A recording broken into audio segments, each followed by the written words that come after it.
مسجد نبوی اور اس میں موجود روضہ رسول اللہ صلی اللہ علیہ وآلہ وسلم کی قبر مبارک کی موجودگی کی وجہ سے مسلمانوں کے لیے دوسری سب سے مقدس ترین جگہ ہے، اور تاریخ میں کئی ایسے واقعات ملتے ہیں جب کفار نے دیکھا کہ مسلمانوں کو دلائل سے اور ان کی بڑھتی ہوئی تعداد کو روکنا ممکن نہیں ہے، تو حسد کی وجہ سے انہوں نے کئی بار رسول اللہ صلی اللہ علیہ وآلہ وسلم کے جسم مبارک کو چرانے کی کوشش کی، لیکن ہر بار اللہ تعالیٰ نے ان کو عبرت کا نشان بنا دیا۔ اور اس کا سب سے مشہور واقعہ ہے سلطان نور الدین زنگی کا، جو کہ 12ویں صدی کا واقعہ ہے۔ یہ وہ ٹائم تھا جب یورپ کے کروسیڈز یعنی ایسے کرسچن سپاہی جو کہ اپنے دین کرسچینٹی کو بچانے کے لیے اور اس کو پھیلانے کی خاطر سلطنت حاصل کرنے کے لیے مسلسل جنگیں لڑ رہے تھے، خاص طور پر بیت المقدس کو حاصل کرنے کے لیے۔ تو دوسری طرف مسلمان اسی مقصد کے ساتھ اور اسی جذبے کے ساتھ ان مقدس جگہوں کو حاصل کرنے کے لیے ان کا مقابلہ کر رہے تھے۔ سلطان نور الدین زنگی بہت ہی نیک انسان تھے، اور سلطان صلاح الدین ایوبی بھی دراصل انہی کے سسٹم کا لگایا ہوا پودا تھے۔ اگر ان دونوں کی ہسٹری کی بات کریں تو سلطان صلاح الدین ایوبی نور الدین زنگی کے براہ راست شاگرد تو نہیں تھے، لیکن وہ نور الدین کے قائم کردہ نظام یعنی سسٹم کے اندر ہی پروان چڑھے۔ مطلب ان کی سوچ، ان کی تربیت اور ان کا مقصد سب نور الدین کے ویژن سے انسپائر تھے۔ اسد الدین شیرکو جو کہ نور الدین زنگی کے فوج کے کمانڈر یا پھر ان کے جنرل تھے اور سلطان صلاح الدین ایوبی کے چچا تھے، نور الدین نے شیرکو کو مصر بھیجا تاکہ وہ مصر کے علاقوں کو فتح کریں، تو سلطان صلاح الدین ایوبی بھی ان کے ساتھ فوجی کے طور پر چلے گئے، اور وہاں پر انہوں نے سیاسی اور فوجی ایکسپیرنس حاصل کیا۔ مصر اس وقت شیعہ فاطمی خلافت کے کنٹرول میں تھا اور ان کی حکومت انتہائی کمزور ہو چکی تھی، یعنی سول وار چل رہی تھی، اور کروسیڈز موقع دیکھ کر اس پر قبضہ کرنا چاہتے تھے۔ لیکن اس سے پہلے نور الدین زنگی چاہتے تھے کہ مصر بھی ان کے کنٹرول میں آ جائے اور کروسیڈز کو دونوں طرف سے گھیر لیا جائے، لہٰذا شیرکو اور صلاح الدین ایوبی نے مصر کے اندر ایک بڑے حصے پر کنٹرول کر لیا، جبکہ باقی علاقہ ابھی بھی فاطمی سلطنت کے پاس ہی تھا۔ اب اس فتح کے بعد شیرکو وہاں کے حکمران بن گئے، لیکن تقریباً 2 ہی مہینے کے بعد ان کی وہاں پر وفات ہو گئی، اور اس کے بعد سلطان صلاح الدین ایوبی مصر کے ان علاقوں کے حکمران بن گئے۔ سال 1171 کے اندر یعنی 1171 کے اندر انہوں نے فاطمی سلطنت کو بھی ختم کر دیا، اور سال 1174 کے اندر یعنی 1174 کے اندر نور الدین محمود زنگی کا انتقال ہو گیا، اور ان کی وفات کے بعد ان کے جانشین یعنی ان کا بیٹا اور ان کے وزیر اقتدار کے لیے آپس میں لڑنے لگے، تو سلطان صلاح الدین ایوبی نے ڈپلومیسی کی غرض سے شام واپس آنے کا ارادہ کیا، اور جب وہ یہاں پر واپس آئے تو یہاں کے لوگوں نے بنا کوئی جنگ کیے متفقہ طور پر ان کے اخلاق اور ان کے کریکٹر کی وجہ سے ان کو اپنا حکمران چن لیا۔ لیکن ان میں کچھ ایسے بھی تھے جنہوں نے مخالفت کے اندر سلطان صلاح الدین ایوبی سے جنگ بھی کی، لیکن وہ اس جنگ کے اندر فتح یاب رہے، اور اس طرح سے شام اور عراق کے بڑے حصے پر اقتدار حاصل کرنے کے بعد انہوں نے وہ کام کیا جو کہ ان سے پہلے کوئی نہیں کر پایا تھا۔ انہوں نے بنا کوئی جنگ کیے صرف ڈپلومیسی کے ذریعے مسلمانوں کے آپسی اختلافات اور جنگوں کو ختم کر کے ان کو ایک کیا، اور ان سب کو ملا کر کروسیڈز کے خلاف جنگ کے لیے اپنی تمام طاقت لگا دی، اور اسی طاقت کے ذریعے انہوں نے آگے جا کر بیت المقدس کو کروسیڈ سے آزاد کروایا، جو کہ بہت ہی مشکل کام تھا۔ اور اسی زبردست جنگ پر ایک بہت ہی زبردست ہالی ووڈ فلم بنی ہے جس کا نام ہے کنگڈم آف ہیون۔ اب آتے ہیں واپس نور الدین کے دور کی طرف۔ اس زمانے میں نور الدین زنگی کے پاس دمشق، حلب، موصل کی سرزمین تھی، جبکہ کروسیڈز کے پاس فلسطین، لبنان اور شام کے کافی حصوں پر کنٹرول تھا۔ اس کا صاف مطلب ہے کہ اس زمانے کے اندر کروسیڈز مسلمانوں کے بارڈر تک موجود تھے۔ مکہ اور مدینہ مسلمانوں کے کنٹرول میں تھے اور دشمن ان پر کوئی براہ راست حملہ نہیں کر سکتا تھا، لیکن اگر وہ کوئی سازش بھی کرتا تو کوئی وہ انڈر کور آپریشن ہوتا یا پھر کوئی جاسوسی ہوتی یا پھر کوئی اور اسٹریٹجی، اور بالکل ایسا ہی ہوا۔ نبی کریم صلی اللہ علیہ وآلہ وسلم کو حضرت عائشہ کے حجرے میں دفن کیا گیا تھا، جہاں پر آپ نے اپنا آخری وقت گزارا۔ ولید بن عبد المالک کے دور کے اندر تقریباً 88 سے 91 ہجری کے اندر مسجد نبوی کی سب سے بڑی توسیع ہوئی، اور اسی وقت حجرہ عائشہ کو مسجد نبوی کے اندر شامل کر لیا گیا تھا، اور اس کے ارد گرد دیواریں بنا دی گئی، اور انہی دیواروں کے باہر ایک 5 کونوں والی یعنی پینٹاگونل ساخت بھی بنائی گئی تاکہ یہ 5 کونوں کی وجہ سے کعبہ کی طرح بالکل نہ لگے۔ اب اس کا مطلب یہ ہے کہ اس دیوار کو پار کر کے جانے کا کوئی راستہ نہیں تھا سلطان نور الدین زنگی کے دور تک، لیکن نیچے سرنگ سے جانا ممکن تھا۔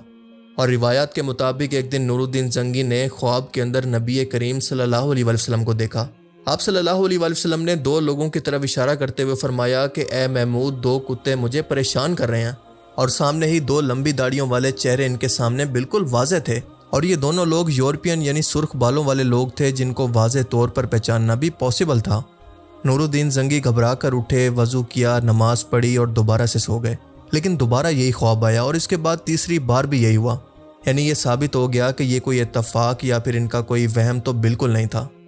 لہٰذا انہوں نے اپنے قابل اعتماد مشیر شیخ جمال الدین کو بلایا اور سارا واقعہ ان کو بیان کیا۔ شیخ نے یہ سنا تو فوراً کہا کہ اس خواب کا ذکر آپ کسی سے نہ کریں اور فوراً سے مدینہ روانہ ہو جائیں اور وہاں پر جا کر ان لوگوں کو تلاش کریں۔ تو سلطان نے بالکل ایسا ہی کرنے کا منصوبہ بنایا اور ان لوگوں کو تلاش کرنے کے لیے بہت ہی زبردست اسٹریٹجی بنائی۔ وہ سینکڑوں اونٹوں پر تحفے اور صدقات لے کر پہنچے تاکہ کسی کو شک نہ ہو کہ ان کے آنے کا اصل مقصد کیا ہے۔ تقریباً 16 دن کے بعد وہ مدینہ پہنچ گئے اور یہاں پر پہنچ کر انہوں نے ہر شخص کے لیے دعوت اور تحفے دینے کا اعلان کیا، یہ سوچ کر کہ اگر وہ 2 لوگ بھی اس محفل کے اندر آئیں گے تو وہ ان کو ضرور پہچان لیں گے۔ اب دعوت کا دن آیا اور ہر شخص وہاں پر پہنچ گیا اور نور الدین زنگی نے ہر ایک شخص کے پاس جا کر اس کو غور سے دیکھا کہ شاید ان میں وہ 2 لوگ موجود ہوں، لیکن صرف وہ 2 چہرے یہاں سے غائب تھے جن کی ان کو تلاش تھی۔ آخر سلطان نے خود ہی سب لوگوں سے پوچھا کہ کیا سب لوگ آ چکے ہیں؟ جواب ملا کہ جی ہاں، سوائے 2 لوگوں کے جو کہ مدینہ کے پاس ہی رہتے ہیں۔ اور سلطان کو یہ سنتے ہی اسی وقت یقین ہو گیا کہ یہ دونوں وہی لوگ ہیں، لہٰذا ان دونوں لوگوں کو پاس بلایا گیا۔ اور سلطان نور الدین زنگی نے ان کو پہلی بار دیکھا تو فوراً سے پہچان لیا کہ یہ تو وہی چہرے تھے جو کہ مجھے خواب کے اندر دکھائے گئے تھے۔ سلطان نے پوچھا کہ تم کون لوگ ہو؟ انہوں نے جواب دیا کہ ہم موروکو سے یعنی مراکش سے یہاں پر آئے ہیں، ہم نے یہاں پر حج کیا اور مدینہ کے اندر ہی رہنا چاہتے ہیں۔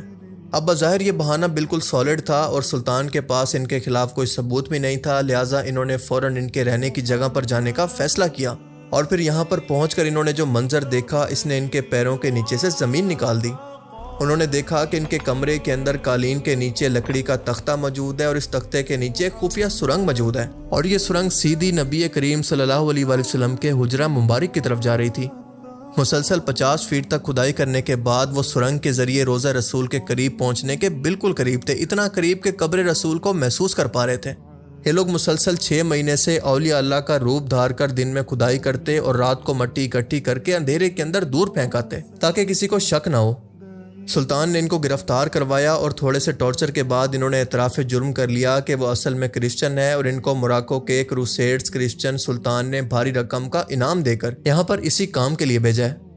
سلطان نے فوراً سے ان کا سر قلم کروا دیا، لیکن مرنے سے پہلے انہوں نے بتایا کہ اس کے پیچھے ان کے 3 مقصد تھے۔ پہلی ریزن یہ تھی کہ مسلمان نور الدین زنگی اور بعد میں سلطان صلاح الدین ایوبی کی قیادت کے تحت کافی سٹرونگ ہو رہے تھے، اور اگر اس ٹائم کے اندر نعوذ باللہ ایسا ہو جاتا تو پوری مسلم دنیا شوق میں چلی جاتی، ان کا مورل کافی ڈاؤن ہو جاتا کہ اللہ نے اپنے نبی کے جسم کی حفاظت تک نہیں کی تو معاذ اللہ ان کی کیا کرے گا۔ یعنی ایک سائیکولوجیکل وارفیئر جو کہ بنا ہتھیار کے جنگ کی صورت تباہی مچاتی۔ اور دوسری وجہ یہ تھی کہ کروسیڈرز کے دوران یعنی یورپ کے اندر مسلمانوں کے خلاف شدید مذہبی جذبات تھے، پروپیگنڈا چلتا تھا اور ان کے مطابق جھوٹ پھیلایا جاتا،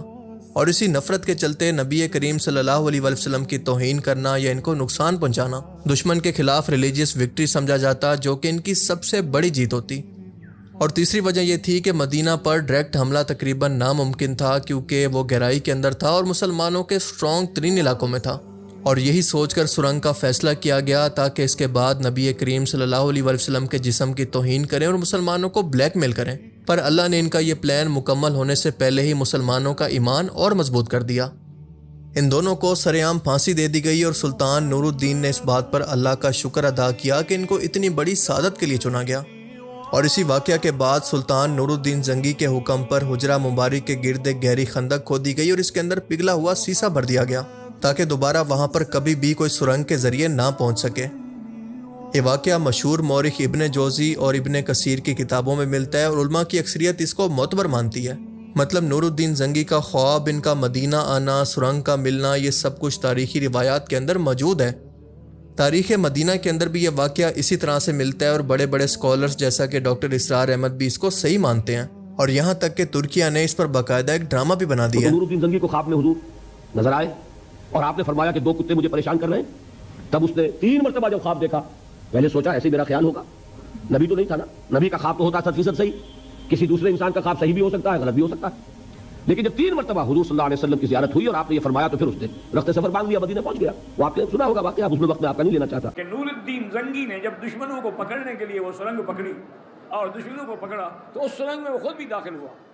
تو وہ سرنگ بالکل قبر شریف تک پہنچ گئی تھی، باقی تھوڑی سی مٹی رہ گئی تھی، تو اس نے مٹی ہٹائی تو حضور کے پاؤں مبارک کو ہاتھ لگا تو نورالدین کہتے ہیں آپ کا پاؤں مبارک اسی طرح نرم تھا جیسے زندگی میں نرم۔ پر کچھ لوگوں کا اس واقعے پر ایک جینون اعتراض بھی ہے، اور وہ یہ ہے کہ یہ واقعہ جس کتاب سے لیا گیا ہے اس کا نام ہے وفاء الوفا، اور یہ امام سمودی نے زیادہ تر مدینہ کی تاریخ پر لکھی ہے۔ پر مسئلہ یہ ہے کہ یہ واقعہ اور ان کی کتاب کے بیچ 500 سال کا فرق ہے، اور سب سے بڑھ کر انہوں نے اس واقعے کی کوئی سند بیان نہیں کی کہ انہوں نے یہ واقعہ کہاں سے سنا۔ اب یہ اعتراض بالکل جینون ہے اور میں بھی کبھی اس پر یقین نہ کرتا، لیکن مسئلہ یہ ہے کہ یہ کوئی حدیث نہیں ہے بلکہ تاریخی واقعہ ہے، اور اکثر ایسے تاریخی واقعات زبانی کلامی بھی آگے ٹرانسفر ہوتے ہیں اور اکثر ان کا سورس بھی ڈھونڈنا کافی مشکل ہوتا ہے۔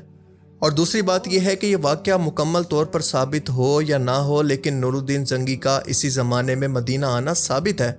اور روضہ رسول کے پاس سیسا پلائی دیوار کا موجود ہونا بھی اس بات کا ثبوت ہے، جو کہ انہوں نے ہی بنوائی تھی، جو کہ ظاہر ہے کہ بلا وجہ تو نہیں ہو سکتا۔ باقی اس کی حقیقت اللہ ہی بہتر جانتا ہے۔ اللہ تعالیٰ سے دعا ہے کہ وہ ہمیں سمجھنے کی اور نیک عمل کرنے کی توفیق عطا فرمائے، آمین۔